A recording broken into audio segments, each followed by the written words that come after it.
thank you everybody for joining me today. Really looking forward to this new element of Ed Talks. I think it's going to be a lot of fun and a whole load of stuff to learn along the way, which is fascinating. So yes, we're going to talk about rust today, and the inspiration of imperfection. So believe it or not, there's lots of different types of rust. When you Google rust, there's all sorts of things come up. Did you know, for example, that Rust is a C++ developer language? I had no idea about that.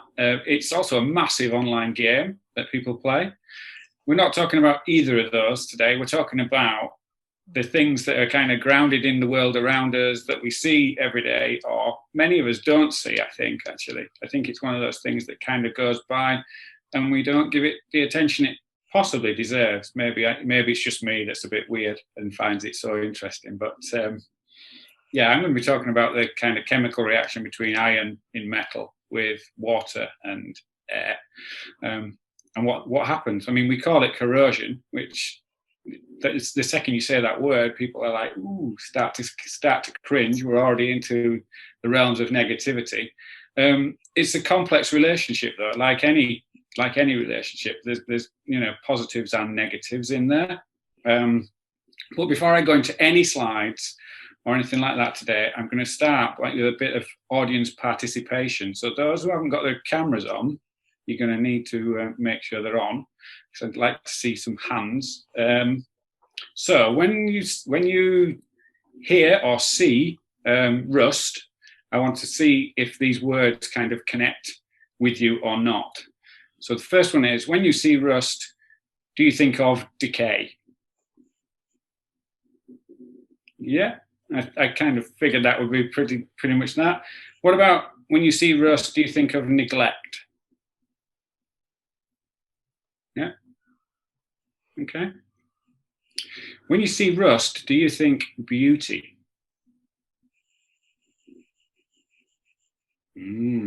Interesting. And when you see rust, do you think power? Okay. Thank you very much, everybody, for that.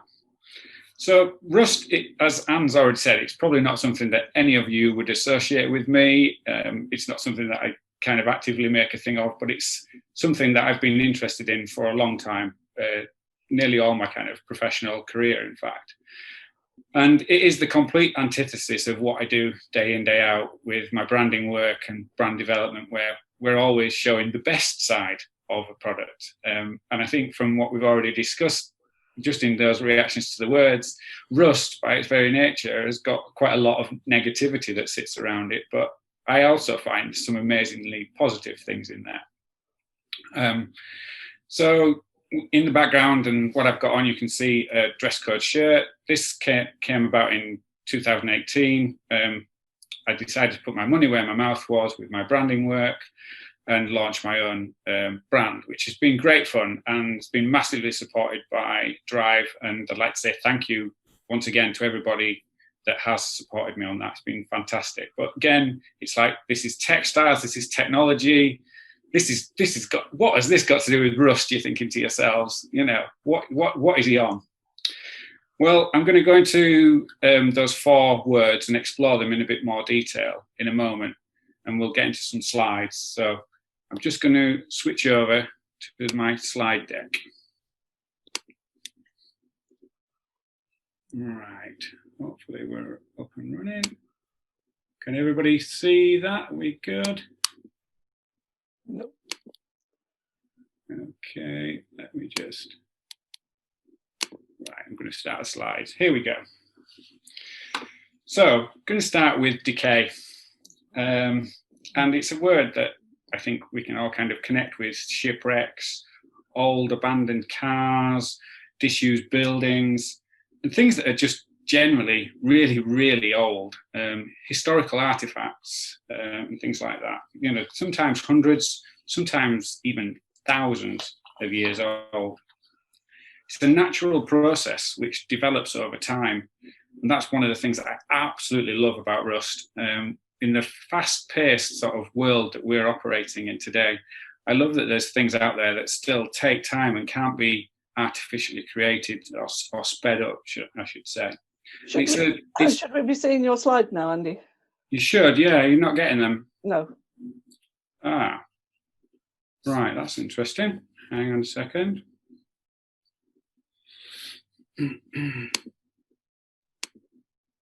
Right, I'm getting...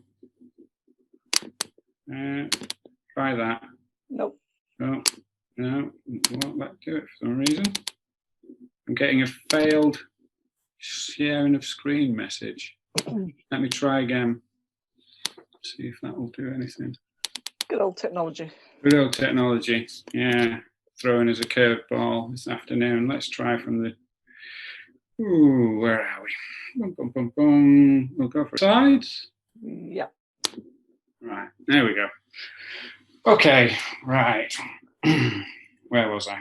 So, it's a natural process that develops over time, and for me, that's really, really important. And I love the fact that there is something out there still that's not an instant fix.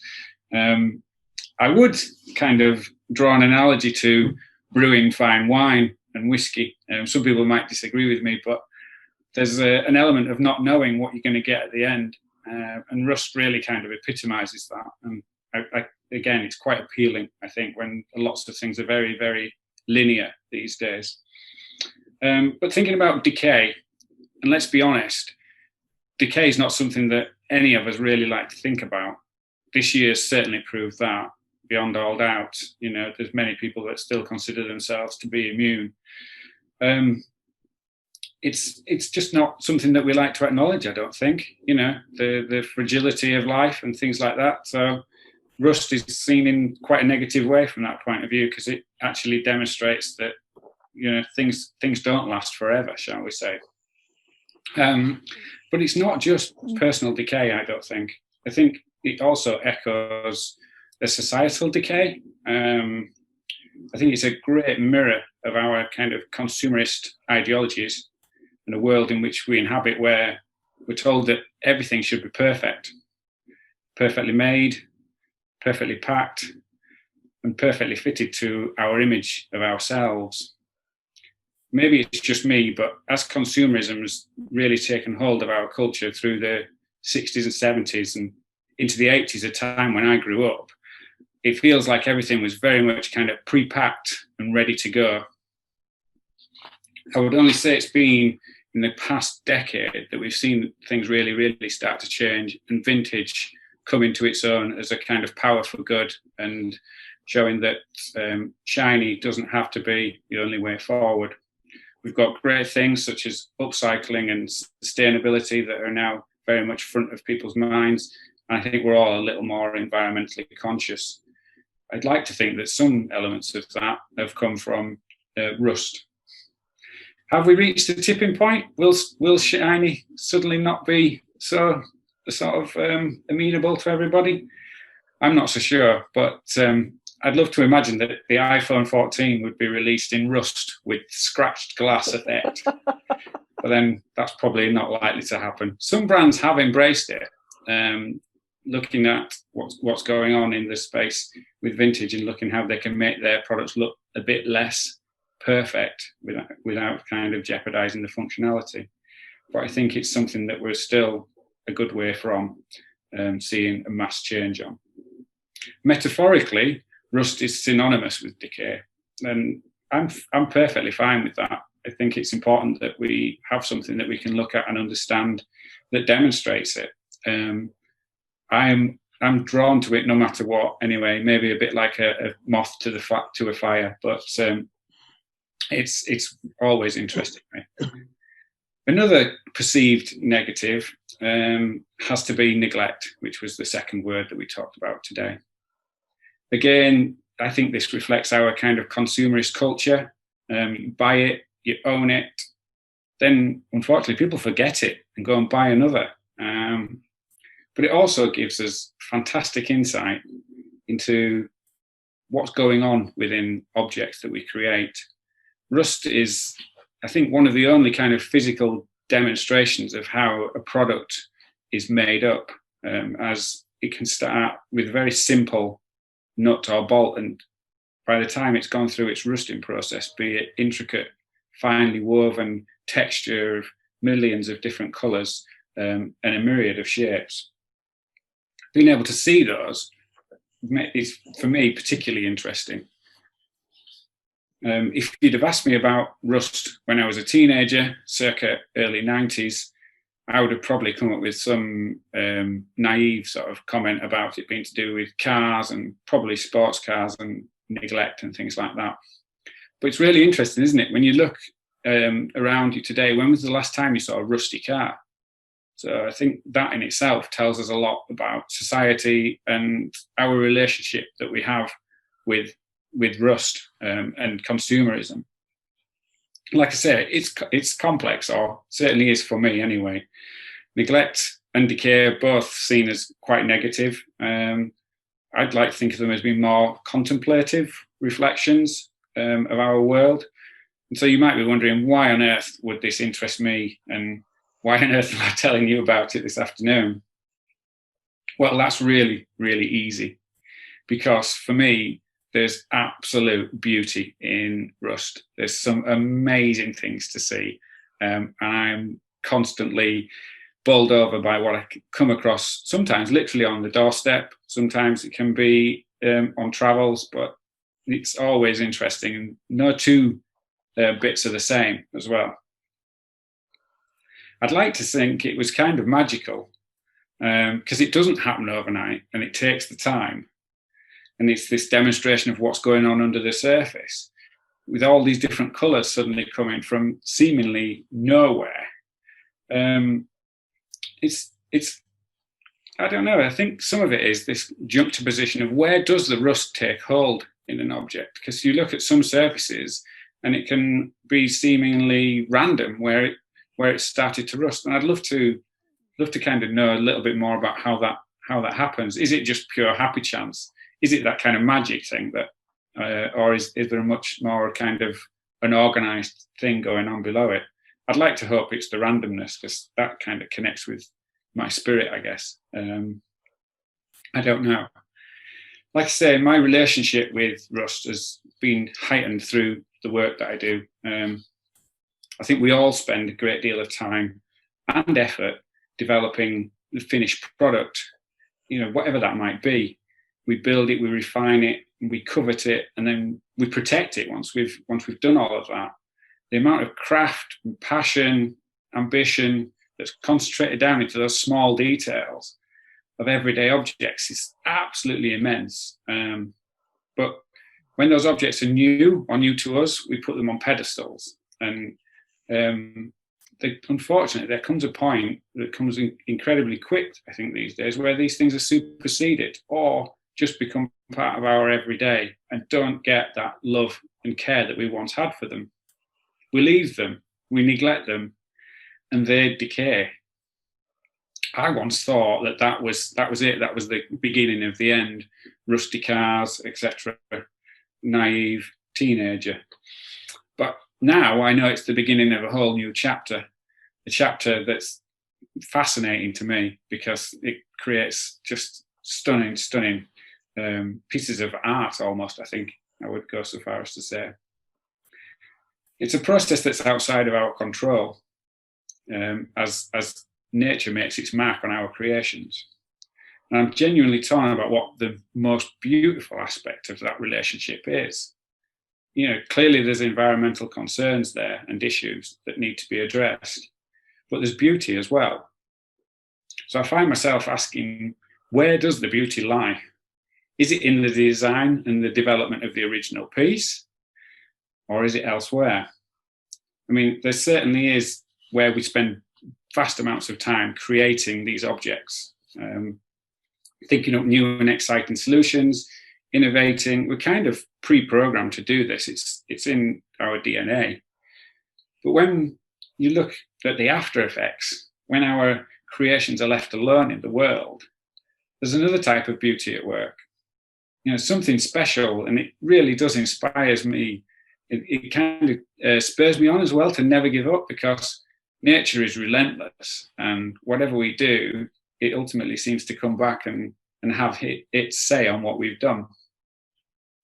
Now, whether we're designing these pieces for a practical purpose or just for pure pleasure, I think is irrelevant.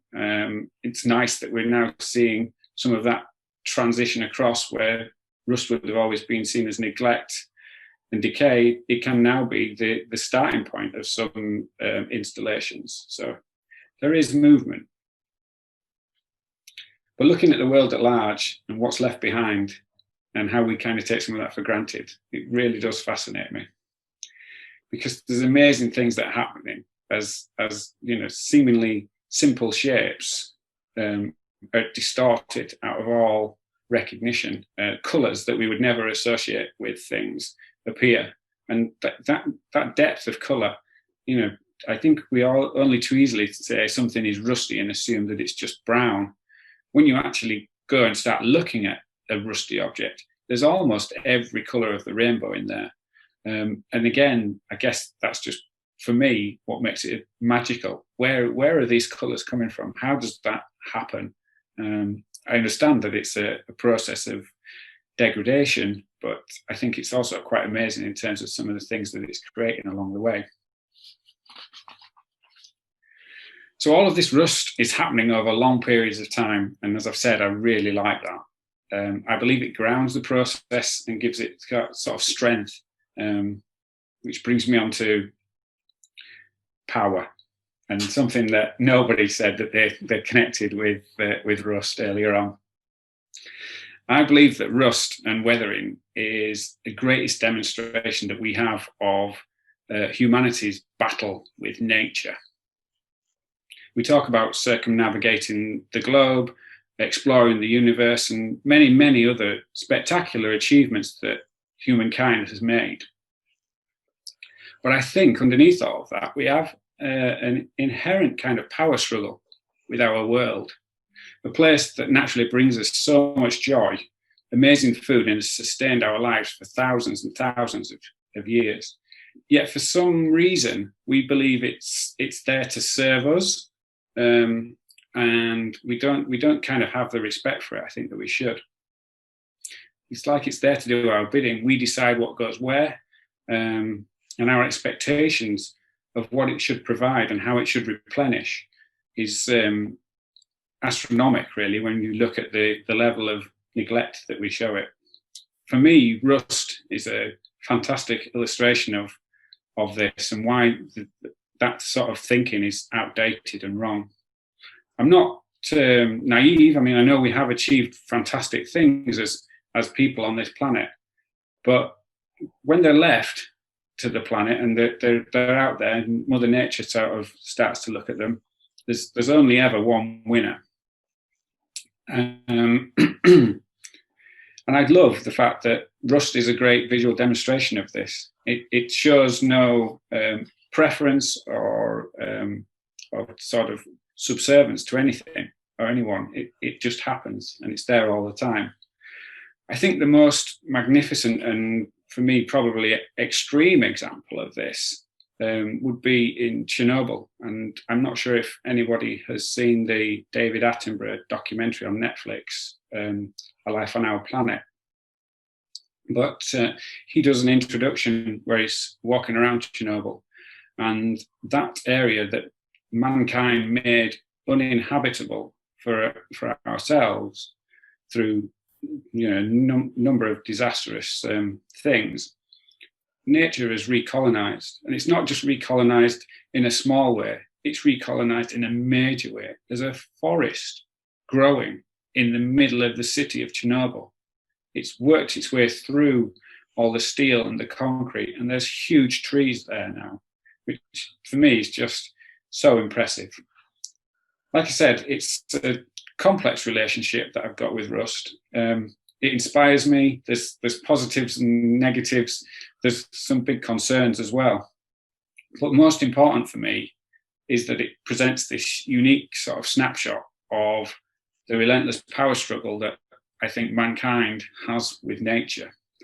And I believe it's a battle that we won't win, and we never should. That's the end of my slides. If I can get my technology to cooperate, let's see what we can do now. Do a stop on there.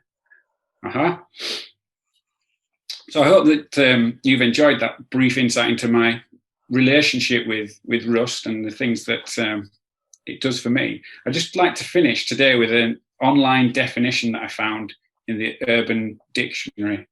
And I really, really liked this, so I wanted to share it. So this is Rusty. A handsome man with beautiful eyes and a big heart. Very funny and outgoing. Loves to stay busy, doing what's good, and encourages people he cares for to do what's best. He'll give you the love you've never felt before and make you believe and achieve your dreams. He might be evil, but in a funny way. He likes to joke a lot, but always tells the truth. Honesty and trust is a big thing for him. Now, I'm not claiming to be any of those sorts of things, but when I read that definition, there was a lot there to aspire to, and certainly motivate me anyway, in ways that I'd never thought about. So I'm not sure how much to read into the Urban Dictionary, but it's an interesting way to finish things. Thank you very much for your time, and I hope you enjoyed the slides.